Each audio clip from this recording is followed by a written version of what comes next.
जाओ और मेरे लोगों को प्रार्थना करना सिखाओ, क्योंकि मैंने तुम्हें प्रार्थना करना सिखाया है तुम्हारे कष्टों के द्वारा। आप प्रार्थना करना नहीं सीख सकते किताब पढ़कर, आप सीखते हैं प्रार्थना करके। आपको नहीं पता प्रार्थना क्या है। शैतान आपका दरवाज़ा खटखटाता है और आक्रमण करता है। आपके केवल इकलौते बच्चे को लेने की कोशिश करता है। क्या आप मुझे एक माँ की तरह सुन रहे हैं? और आपके अंदर कुछ टूट रहा है और आप प्रार्थना कर रहे हैं जैसे पहले आपने कभी नहीं की।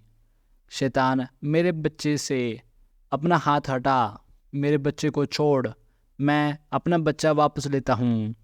मेरी एक बेटी बच्चा पैदा करने के दौरान बहुत कठिन समय में थी और मैं प्रार्थना कर रहा था।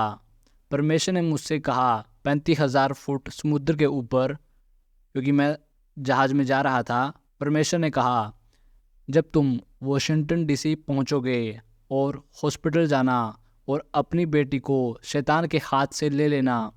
उसने कहा बेटे हॉस्पिटल जाओ और अधिकार के साथ अपनी बेटी को शैतान के हाथ से ले लेना और कब्र और मृत्यु को बता देना कि तुम उसे नहीं ले सकते। और सब कुछ बिगड़ा हुआ था जब तक मैं वहाँ नहीं पहुँचा। मैं उसके बेड के पास खड़ा हुआ और कहा लड़की, तुम मेरी बेटी हो, मैं तुम्हें शैतान के हाथ से ले रहा हूँ और मैं उस मृत्यु के लिए स्वर्गीय रोकने का आदेश देता हूँ जो नरक और कब्र के लिए है। तुम उसे नहीं लेकर जा सकते। वो मुस्कुराई, तुम उसे नहीं ले सकते, मैं उसे वापस लेता हूँ। मैं उस लहू के द्वारा शैतान के हाथ से छुड़ाता हूँ। सुनो, मेरी तरफ देखो, मैं विनाश का भविष्यवक्ता नहीं हूँ, पर मैं यहाँ आया हूँ बताने, जब तक आप साधारण सी प्रार्थना अपनी ज़िंदगी में करते रहोगे तब तक शैतान चर्च की भेड़ों को मार डालेगा और बहुत सी चर्चें 70 के दशक से पहले ही ख़त्म हो जाएंगी। बहुत सी बड़ी चर्चें, उसके बारे में आपको पापा बताएंगे। ये लंबे समय से टिके हुए हैं। इसका कारण एक है, ये क्यों जीतते आए हैं और सामर्थी हैं। यह इसलिए नहीं कि ये बाकी दोस्तों से बेहतर हैं।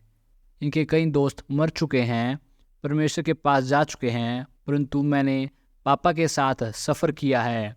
इस उम्र में भी वो उपवास रखते हैं, वो प्रार्थना करते हैं और सभा के ख़त्म होने के बाद खाना खाते हैं। और बहुत से प्रचारक ऐसे हैं जो उपवास नहीं करते, जो प्रार्थना नहीं करते, क्योंकि हम सारी तकनीकी बातें जानते हैं। हम जानते हैं लोगों से क्या कहें, लोगों को खुश कैसे करें। इन सब चीज़ों को भूल जाओ। यह चीज़ दुनिया नहीं बना सकती। यह दुनिया सामर्थ्य के लिए देख रही है। क्या आप मुझे सुन रहे हैं? यह ऐसे लोगों की तलाश कर रही है जो सीधा परमेश्वर से बताएं कि परमेश्वर क्या कहता है।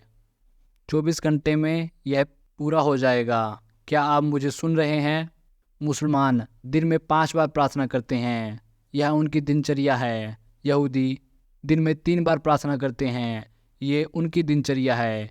वे करते हैं चाहे वे खुश हों या ना हों, चाहे वे शैतान के हमले के अंदर हो या ना हो, चाहे वे आश्रित हों या ना हो, चाहे वो दुखी हों या खुश हों, वो करते हैं।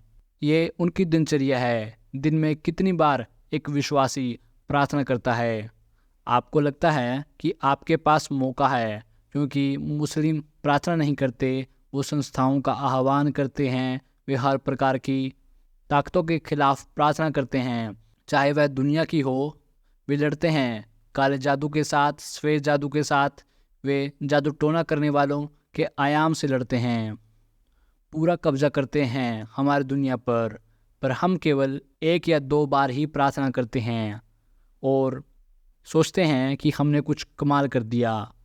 जब तक प्रार्थना दिनचर्या नहीं बनती, लगातार प्रार्थना करना, सुबह में, दोपहर में, शाम में, रात में, आधी रात में, जब तक हम 4 ऋतुओं और 4 पहर दिन के और 4 पहर रात का पालन नहीं करते और लगातार प्रार्थना करें। जब प्रार्थना आपकी दिनचर्या बन जाती है, आप प्रार्थना करते हो चाहे आप महसूस करो कि मैं प्रार्थना कर रहा हूँ या नहीं। आप प्रार्थना करते हो। जब आप टूट जाते हो आप प्रार्थना करते हो। जब आप आश्रित होते हो आप प्रार्थना करते हो। आप नीचे होते हो आप प्रार्थना करते हो।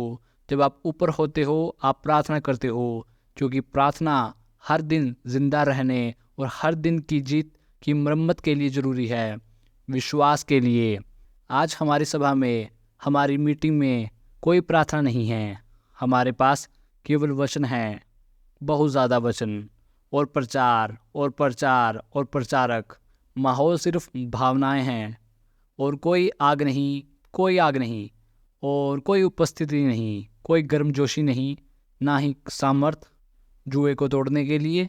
यह प्रचार नहीं है जो जुए को तोड़ता है। सामर्थ जो प्रचारक सभा में लेकर आता है वह जुए को तोड़ती है। सामर्थ प्रचार करने से नहीं आती, बल्कि गुप्त स्थान में समय बिताने से आती है। जब वह आपके ऊपर सांस छोड़ता है, यीशु कहता है तुम्हारा समय है। जब आप अपने पीछे दरवाज़ा बंद कर लेते हो तब वह कहता है प्रार्थना करो अपने पिता से जो गुप्त में है। परमेश्वर का गुप्त स्थान वही प्रार्थना की जगह है। हमें वापस प्रार्थना के पुजारी के पास जाने की जरूरत है। आप में से बहुत से लोग इतनी दूर से प्रार्थना करने आए हैं और अब हम कामयाब हैं, हम सामर्थी हैं और हमारे पास सब कुछ है, पर हम बहुत जटिल हैं। हम इस्तेमाल करते हैं अपने दिमाग का परमेश्वर की बौद्धिक आंखों को देखने के लिए। आप आखिरी समय के तूफानों से पार नहीं पा सकते अगर आप वापस प्रार्थना के स्थान पर नहीं जाते। जिसने भी आपको बनाया है, आप जो हैं उसे आपको लगातार बनाए रखना है।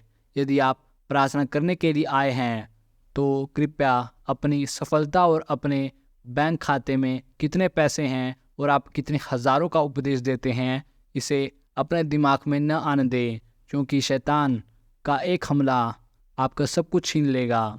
उसके धूप जलाने से पहले मेरी प्रार्थना पूरी हो जाए, मेरा हाथ उठाना बराबर का बलिदान हो। लूका 1:10-11 देखो। बाइबल कहती है जब धूप जलाने का समय आया तो बाहर इकट्ठा हुए लोग प्रार्थना कर रहे थे। उसी समय जकरिया के सामने प्रभु का एक स्वर्गदूत प्रकट हुआ। वह धूप की विधि के दाहिने ओर खड़ा था। एक स्वर्गदूत दिखाई दिया धूप जलाने के समय। देवियों और सज्जनों, धूप जलाने का समय ही प्रार्थना का समय है। स्वर्गदूत जब तक दिखाई नहीं देता जब तक आपकी प्रार्थना ऊपर नहीं जाती। स्वर्ग का, दुनिया या परिवार का या शहर का या समाज का या देश के मामलों में हस्तक्षेप करना या दखल देना गैरकानूनी है जब तक आपकी प्रार्थना ऊपर नहीं जाती। क्योंकि सुनो देवियों सज्जनों, यदि परमेश्वर बिना धूप के मनुष्य के मामलों में दखल करता जो प्रार्थना ऊपर जाती है, तो शैतान परमेश्वर के न्याय पर आरोप लगाता, क्योंकि यह गैरकानूनी है। जो विज्ञान परमेश्वर ने मनुष्य को दिया था उसे अब शैतान को दे दो, भले ही यीशु मर गया हो और अपना खून बहाया हो। शैतान कानूनी रूप से सब कुछ चुरा लेता, ग्रह पर आदम का वंश को नियंत्रित कर लेता, क्योंकि ग्रह पर आदम का वंश अभी तक समाप्त नहीं हुआ। इसलिए शैतान कहता है अब वह हमारे समय से पहले हमें नष्ट करने आया है। इसलिए उनके पास एक समय है, उनका समय के प्रति संवेदनशील है। इसलिए केवल एक चीज़ है जो शत्रु को रोकता है दासों की प्रार्थना। जब दास प्रार्थना नहीं करते तो शैतान को अपनी इच्छा अनुसार कार्य करने का अधिकार होता है।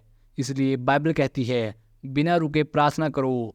इसका मतलब है कोई भी ऋतु हो आपकी ज़िंदगी में।